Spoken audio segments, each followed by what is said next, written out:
9번 문제입니다. 갑을 사상가들의 입장으로 적절한 것만을 보기에서 있는 대로 고른 것은? 자, 이거는요, 이제 법과 관련한 이야기죠. 형벌과 관련한 이야기, 교정적 정의에 대한 문제였고요. 이 교정적 정의 문제도 여러분들이 아마 좀 많이 이 보기에서 많이 좀 헷갈리셨을 거라는 생각이 듭니다. 자, 그러면 어떤 부분이 어떻게 헷갈리셨을지 한번 우리 같이 살펴보도록 해요. 자, 갑부터 한번 볼게요. 법은 개개인의 특수의사의 총체인 일반의사를 대표한다. 이 문장 좀 외웠으면 좋겠어요, 저는. 여러분 많이 보시고 외웠으면 좋겠어요. 법은 개개인의 특수의사의 총체인 일반의사를 대표한다. 이거 뭐랑 다른 거예요? 일반의지랑 다른 거라는 거 꼭 구분하셔야 되죠. 일반의지는 누구? 루소. 공공의 이익을 추구하는 의지들을 모아놓은 것. 이게 일반의지라면 일반의사는 누가 한 이야기예요? 베카리아고요. 이 베카리아는 개개인들의 최소한의 자유를 모아놓은 것. 그것을 일반의사라고 이야기를 하는 거죠. 일반의사.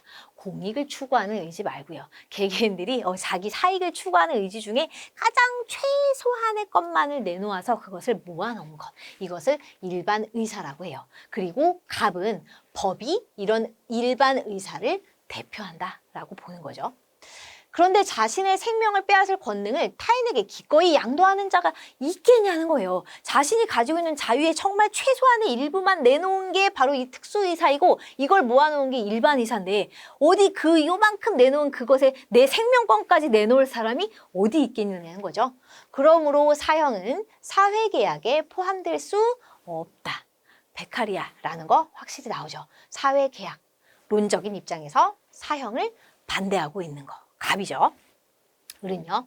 사회계약에 사형이 포함될 수 없다는 이유로 모든 사형의 부적법성을 주장하는 것은 궤변이고 법의 왜곡이다.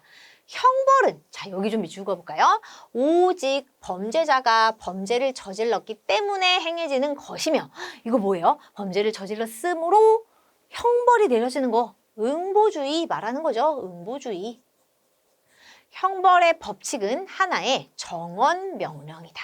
정언명령이라는 거 무조건적인 명령. 다른 어떤 것을 위한 수단이 될 수 없다는 거죠. 뭐 우리 범죄를 예방하기 위해서 또는 뭘 하기 위해서 우리 사회의 안정을 위해서 형벌을 내리는 거야 라는 거는 이 사람의 입장에서는 허용될 수 없는 거죠. 이거 누구예요? 칸트죠. 칸트. 응보주의적인 관점 칸트. 그러면 기억부터 한번 볼까요? 기억. 갑이에요. 범죄의 억제력은 형벌의 강도가 아니라 지속도에서 나온다. 여기에서 많이 들렸을 것 같아요. 여기. 그죠? 보통 베카리아 하면 사형을 반대하는 이유가 지속력이 떨어지므로, 강도는 세지만 지속력이 떨어지므로 사형을 반대하고 종신노역형을 하는 거잖아. 그러니까 범죄의 억제력은 지속도에서 나오는 거야. 기억 맞아. 이렇게 했으면 이제 이게 다 막 이렇게 답이 안 나오는 거죠. 근데 이게 뭐 때문이냐면 이 범죄 억제력은 지속도도 가지고 있지만 형벌의 그 강도 있잖아요. 그 강도, 세기. 거기에서도 범죄 억제력이 나와요. 사람들이 흠칫 이제 사형 당하는 모습을 보고 흠칫 놀래서 한동안 안 할 수 있잖아요. 범죄를 안 저지를 수 있잖아요. 그래서 범죄 억제력이 형벌의 강도가 셀 때도 억제력이 있기는 있어요. 그러나 형벌의 지속도가 더 그 효과가 크다는 거죠. 그래서 어느 부분이 틀리게 된 거냐면 범죄 억제력은 형벌의 강도가 아니라 지속도에서 나온다. 이 부분이 틀린 거예요. 어떻게 해야 맞겠어요?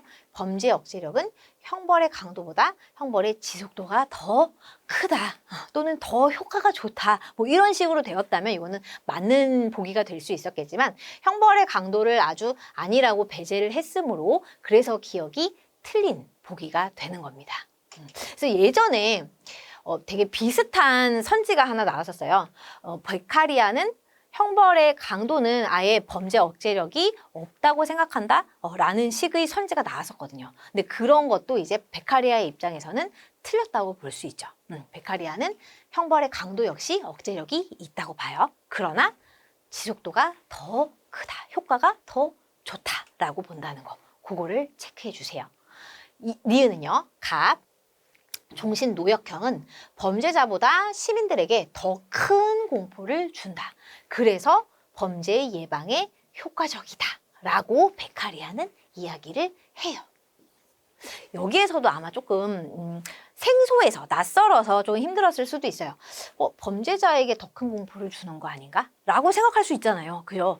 근데 그게 아니라 베카리아는 자신의 책에 이렇게 썼어요. 이 범죄자는 자신이 그 형벌을 당하고 있잖아요. 그래서 내가 지금 공포를 느끼는지 무슨 감정을 느끼는지조차도 느끼지 못한 채 그냥 그 시간이 흘러간다는 거예요. 반면 그 모습을 바라보는 시민들은 이렇게 오랫동안 한다고? 이거를 평생 동안 한다고? 이러면서 그 공포감이 이렇게 스며들게 된다는 거죠. 그래서 범죄자보다 그것을 보고 있는 구경꾼, 시민들에게 더 큰 공포를 준다라고 베카리아는 이야기를 해요. 그래서 니은은 맞는 얘기가 됩니다. 어렵죠? 디귿은요, 칸트예요. 형벌 자체는 범죄자의 존엄성을 실현하기 위한 필요악이다. 이것도 아마 녹록지 않았을 거예요. 그죠? 분명히 칸트는 형벌 자체를 범죄자의 존엄성을 실현하기 위한 것이라고 보는데, 그죠? 요거까지는 맞아요. 그런데 뒤에 필요악이라는 부분, 이 부분이 틀린 거죠. 이 형벌을 필요악이라고 본 사람은 누구예요? 벤담이죠, 벤담. 칸트는 필요악이라고 보지 않아요. 악한데, 그러니까 필요하긴 한데 좀 없으면 사실 좋겠는 게 필요악이잖아요. 근데 칸트는 반드시 있어야 한다고 보거든요. 형벌이 반드시 있어야 한다고 봐요. 그래서 필요악이라고 보지 않고 필수라고 보는 거죠. 그래서 완전히 다른 입장인 거죠. 그래서 디귿은 칸트의 입장에서 틀렸고요. 리을은요, 갑과 을, 사형을 오직 본보기로 집행하는 것은 부당하다. 일단 베카리아는 사형을 반대하기 때문에 부당하다라는 거 맞고요. 칸트는 사형을 본보기로 집행하는 것, 다른 어떤 것을 위한 수단으로 사형을 집행하는 것은 부당하다라고 보니까 칸트 역시 맞겠죠. 그래서 정답은 니은과 리을 3번 골라주시면 되는 거예요.